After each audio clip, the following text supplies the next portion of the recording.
Hello everyone, आप सबका वांगशान bubble में फिर से एक बार बहुत बहुत बहुत स्वागत है। चलिए शुरू करते हैं हमारी कहानी private detective Wang a vampire fall in love के पार्ट 21 को। अब तक हमने देखा था कि योन पर इबो और जान को शक हो चुका है। शक नहीं, यकीन हो चुका है कि वो ही वैम्पायर है। अब देखते हैं आगे। उस रात योन घर नहीं लौटा। अब उसका इंतज़ार करना ज़ाया चला गया और अगले दिन जान और इबो का रोज़ की तरह शेड्यूल शुरू हुआ। वो दोनों ऑफिस चले गए। अब उन्हें होमिसाइड डिपार्टमेंट, मतलब जो केस उन्हें मिला था, उसके सामने ये दिखाना था कि वो दोनों अभी भी इन्वेस्टिगेशन कर रहे हैं। इसलिए वो वहाँ चले गए जहाँ पर वो 4 डेड बॉडीज़ मिली थी। कुछ देर तक वो दोनों वही आसपास घूमते रहे।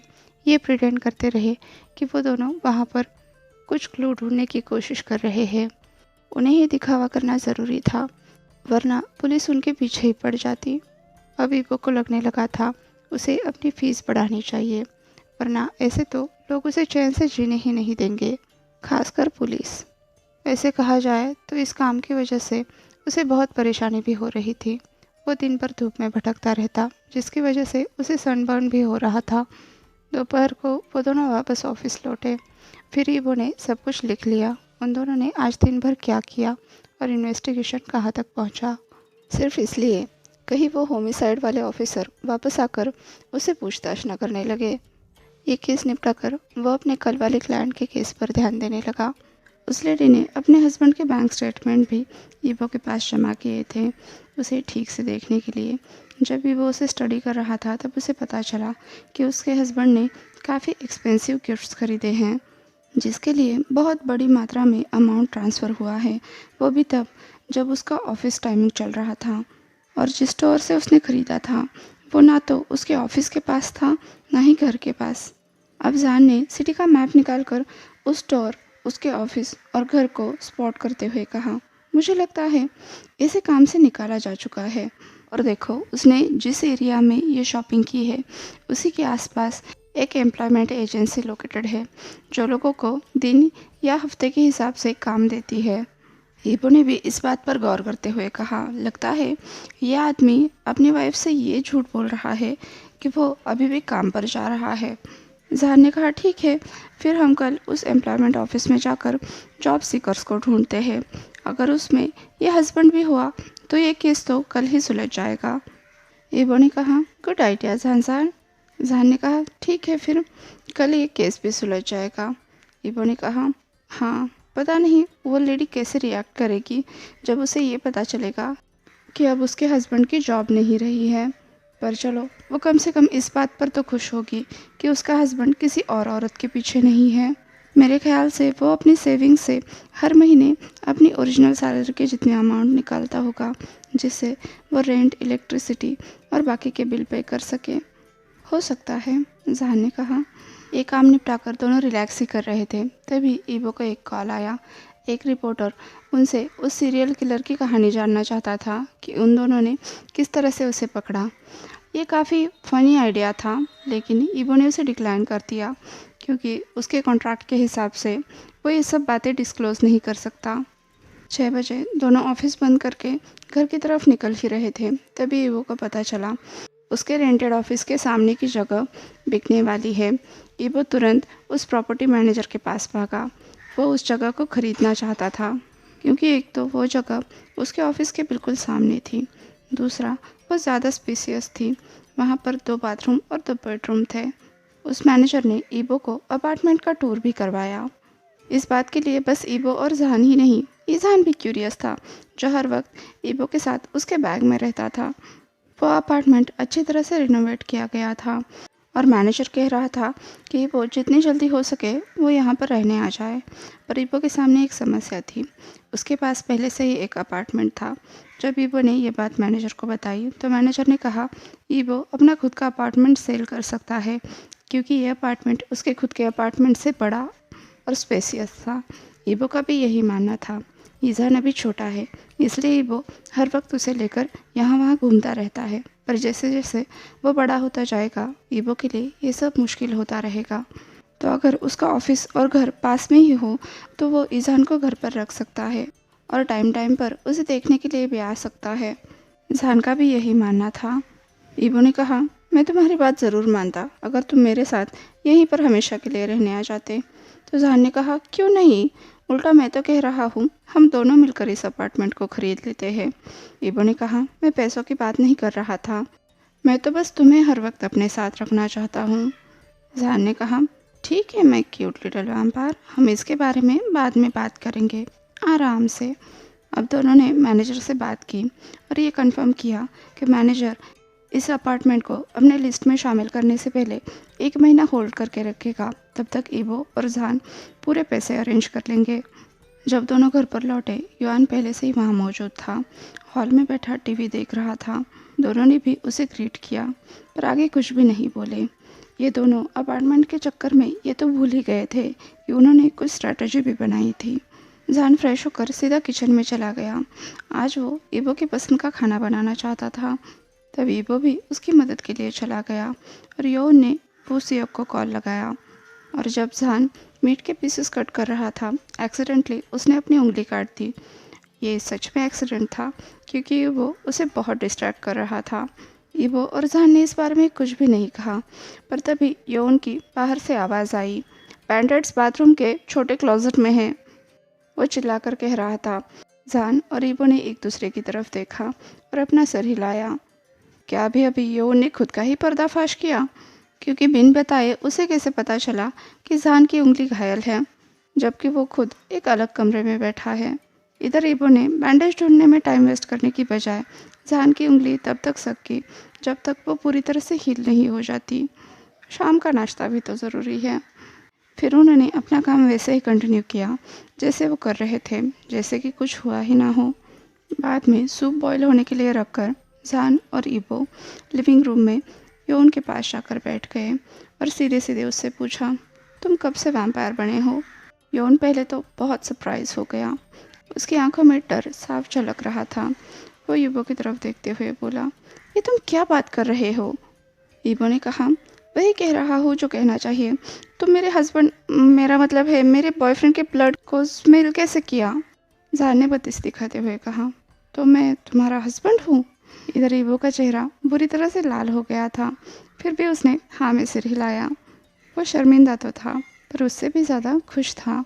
पर दोनों का फोकस तुरंत योन पर वापस आ गया। योन ने चिल्लाकर कहा, क्या तुम पागल हो गए हो ईबो? तुम मुझे जानते हो और एक ह्यूमन होने के हिसाब से मैं ये कैसे जानूँगा कि तुम्हारे हस्बैंड की फिंगर कट गई है और मुझे उसके ब्लड की खुशबू आ रही है? ईबो ने कहा, मैंने कब कहा कि उसकी उंगली कट गई थी? मैंने तो बस ये पूछा कि तुमने उसके खून को कैसे सूंघा? तुमने कहा था, योन ने कहा, पर वो कंफ्यूज दिख रहा था। ईबो ने कहा, नहीं योन, ना ही जहान ने कहा और ना ही मैंने कहा। अब ये बहानेबाजी बंद करो और हमें सच बताओ। योन ने कहा, कैसी सच्चाई? सच यही है कि मैं एक ह्यूमन हूँ। ईबो ने कहा, नहीं तुम नहीं हो। जहान ने तुम्हारी स्मेल ले ली है। उसे यकीन है कि तुम एक वैम्पायर हो। ऊपर से तुम्हें मेरे बारे में सब कुछ कैसे पता? जब मुझे काटा गया था तुमने मेरी इतनी हेल्प कैसे की? सही समय पर यह जान लेना कि मुझे ब्लड की ज़रूरत है। इतना ही नहीं, ये भी कि उसे कितना वार्म होना चाहिए। अगर तुम्हारा वैम्पायर के साथ कोई ताल्लुक़ नहीं है तो तुम्हें पहले से ये सब कैसे पता? अगर तुम खुद वैम्पायर नहीं हो तो तुम्हें ये सब मालूम होने का सवाल ही पैदा नहीं होता। योन ने कहा, तुम नहीं समझोगे ईबो, अगर मैं बताऊंगा तब भी नहीं। ना ही मैं इंसान हूँ ना ही वैम्पायर, मैं एक हाफ ब्लड वैम्पायर हूँ। क्या? ईबो और जहान का एक साथ रिएक्शन आया। योन ने कहा, हाँ, मैं ऐसे ही पैदा हुआ था। मेरी मदर का एक इंसान के साथ अफेयर था। वो उससे प्रेग्नेंट भी हुई, पर बाद में पता चला कि वो इंसान नहीं एक वैम्पायर था। पर जब से मैं पैदा हुआ मेरे अंदर वैम्पायर के कोई भी लक्षण दिखाई नहीं दिए, इसलिए मेरी माँ ने ये मान लिया कि मैं एक ह्यूमन हूँ और मुझे भी ये बात एक्सीडेंटली ही पता चली। और हाँ, मैं तब तक फुल्ली वैम्पायर नहीं बनूँगा जब तक मैं खून पीना शुरू नहीं कर देता। तुम्हें ये पता कैसे चला? ईबो ने पूछा। योन ने कहा, तुम्हारी वजह से ईबो। ईबो ने पूछा, कैसे? योन ने कहा, तुम्हें याद है जब हम 15 साल के थे, मैं एक रात तुम्हारे घर पर रुका था। हमेशा की तरह हमने बातें की, फिर साथ में सोए। शायद तब से ही मैं तुम्हारे लिए फील करने लगा था। मेरी नज़रें हमेशा तुम्हारे लिप्स पर आकर रुकती थी। मैं हमेशा इमेजिन करता था कि मैं बस तुम्हें किस कर लूँ। और पता नहीं उस रात क्या हुआ, मेरे अंदर तुम्हारे लिए डिज़ायर्स इतनी बढ़ गई कि मैं अपने आप को रोक ही नहीं पाया। मैंने तुम्हारे गाल पर हाथ रखा और तुम्हारी आंखों में देखने लगा। मैंने कहा कि तुम्हें चुप बैठना है और तुम चुप हो गए। मैंने तुम्हें किस किया लगभग 1 मिनट तक, पर तुमने किस रिटर्न नहीं किया। तब मैंने कहा तुम्हें भी मुझे किस करना है। तब तुम मुझे किस करने लगे और जब हम ब्रेथलेस होकर अलग हो गए, मैंने तुमसे कहा कि तुम्हें ये सब भूल जाना है और तुमने ये भी किया। क्या मतलब तुमने मुझे मैनिपुलेट किया था? इवो ने शॉक होकर पूछा। यौन ने कहा शायद पहले मुझे भी नहीं पता था। मैंने बस वही किया जो मेरे दिल ने कहा। उस वक्त मेरा अपने आप पर बिल्कुल भी कंट्रोल नहीं था, पर जब मैंने ये रियलाइज़ किया कि तुम सच में भूल गए हो, तब मुझे लगा कि इसमें कुछ गड़बड़ है। पर हमारे बीच जो कुछ भी हुआ उसमें से कुछ भी मैंने जानबूझकर नहीं किया। इवो ने कहा क्या ऐसा हमेशा होता था?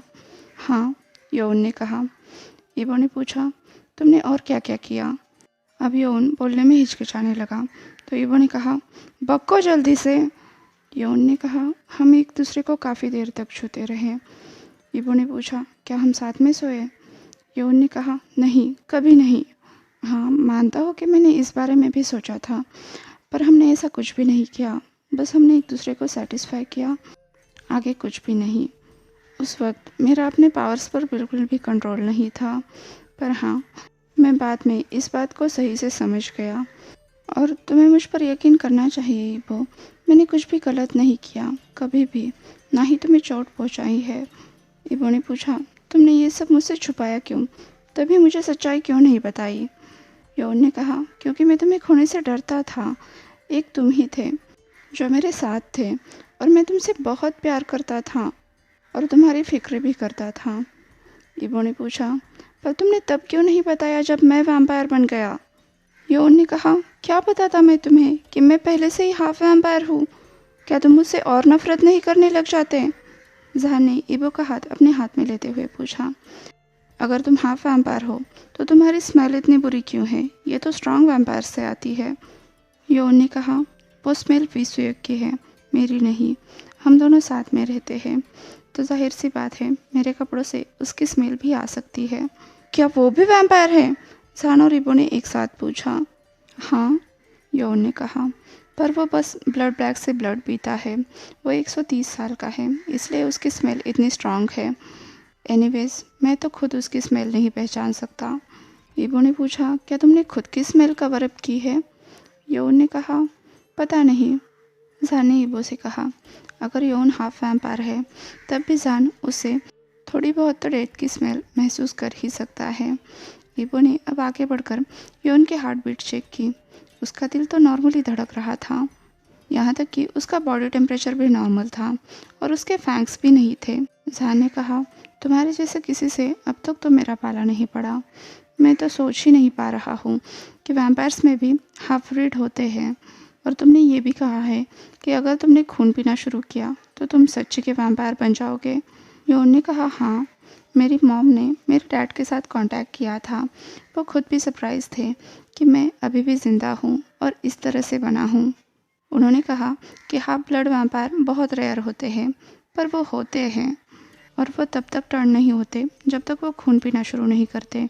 यहाँ तक कि कुछ कुछ वैम्पायर तो पूरी ज़िंदगी बिना इस बात का पता लगाए ऐसे ही गुजार देते हैं और उनमें से कुछ को मेरी तरह एक्सीडेंटली अपनी पावर पता लग जाती है। शायद उस वक्त इबो मेरे साथ नहीं होता तो मुझे मेरी पावर कभी पता ही नहीं चलती। जहान ने पूछा अगर तुम्हें उस रात पता चल गया था कि तुम अलग हो तो तुमने इबो के साथ रहना छोड़ क्यों नहीं दिया? मेरा मतलब है जैसे तुम्हारे बीच किस हुआ उस तरह से बाद में भी कभी कुछ हो सकता था। यौन ने कहा मैंने कहा ना, मैं इबो से प्यार करता था और उसे खोने से डरता था। मैं भी एक टीनेजर था और उस वक्त मेरे भी हार्मोन्स पीक पर थे, पर मैं गारंटी से कह सकता हूँ कि मैंने कभी भी इबो के साथ सोने की कोशिश नहीं की। जहान ने कहा पर तुमने इसे इस बात के लिए मना लिया कि तुम दोनों एक दूसरे की नीड्स सेटिस्फाई कर सकते हो। यौन ने कहा जानबूझकर नहीं, मैं जल्द ही अपनी पावर्स पर कंट्रोल करना सीख गया, मेरे फादर की मदद से। जहान ने पूछा पर तुम्हारी पावर्स पे तो तुम्हारा अभी भी कंट्रोल नहीं है। योन ने कहा, हाँ पूरी तरह से है। जहान ने कहा, संग्यू मुझे नहीं लगता कि तुम सच में उसे कंट्रोल कर पाते हो, क्योंकि जब भी तुम जेलस होते हो या फिर गुस्सा हो जाते हो, तुम्हारी पावर्स आउट ऑफ कंट्रोल हो जाती है। इसीलिए ही तुम हमेशा ईवो से अकेले में मिलना चाहते थे, क्योंकि तुम्हें डर लग रहा था कि अगर तुम जेलस हो गए तो तुम्हारा कंट्रोल छूट जाएगा। जहान ने पूछा। योन ने कहा, सही है। जहान ने पूछा, क्या तुम उस वैम्पायर को जानते हो जिसने ईवो को काटा था? संग्यू ने कहा, नहीं, मेरे फादर विसुयोक और ऑफ कोर्स ईवो के अलावा मैं किसी और वैम्पायर को नहीं जानता। जहान ने पूछा, तुम्हें क्या लगता है अब ईवो तुम्हारे साथ क्या करेगा? इस पर योन चुप रह गया। ईवो ने कहा, वेल मैं खुद भी बहुत बुरी तरह से शॉक हो चुका हूँ, पर तुम्हारी बातों से ऐसा लग रहा है तुमने मेरे साथ जो कुछ भी किया वो जानबूझकर नहीं किया था। पर इससे ये बात सही साबित नहीं होती कि तुम उसके बाद भी मेरे घर पर आते रहे, मेरे साथ टाइम बिताते रहे और फिर भी मुझे अंधेरे में रखा। इनफैक्ट तुमने मुझसे झूठ बोला और ये बात मुझे सबसे ज़्यादा गुस्सा दिला रही है।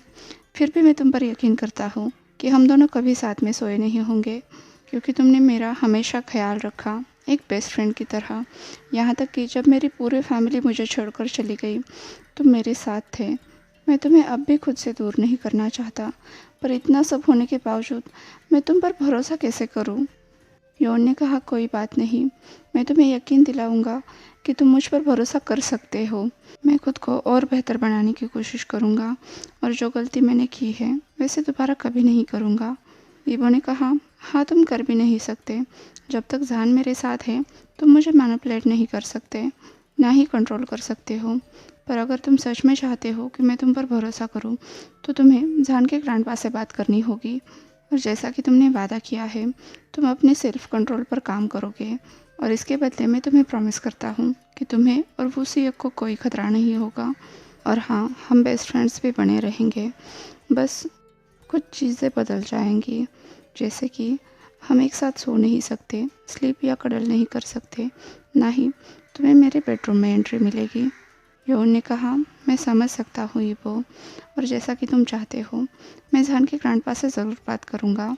और मैं तुमसे ये भी वादा करता हूँ कि मैं शाहजहान के साथ भी थोड़ा खुलकर रहने की कोशिश करूँगा, क्योंकि मैं जानता हूँ तुम दोनों की एक दूसरे के लिए क्या इम्पोर्टेंस है। तो मैं बस ये चाहता हूँ कि तुम दोनों साथ रहो, और शायद मुझे भी एक और मौका दो। ईवो का दिल भर आया था। आज रात के लिए उसने बहुत कुछ देख लिया था।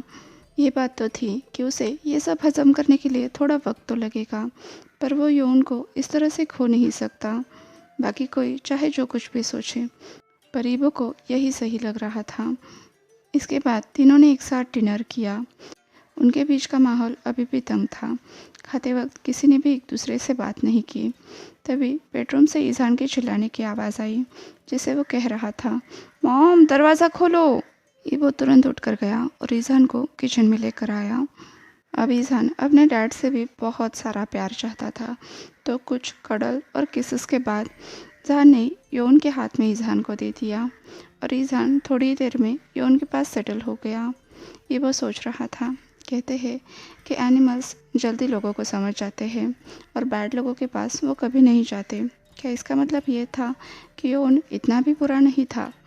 अगर ईवो का बेबी उस पर ट्रस्ट करता है तो ईवो भी कर सकता है। आज के लिए बस इतना ही। आपसे कल मिलती हूँ, तब तक के लिए अपना ख्याल रखिए। वीडियो पसंद आया हो तो लाइक, शेयर और कमेंट कर दीजिए। और हाँ, अभी तक चैनल को सब्सक्राइब नहीं किया है तो सब्सक्राइब भी कर दीजिए। और वांगशान बबल में खुश रहिए। Thank you.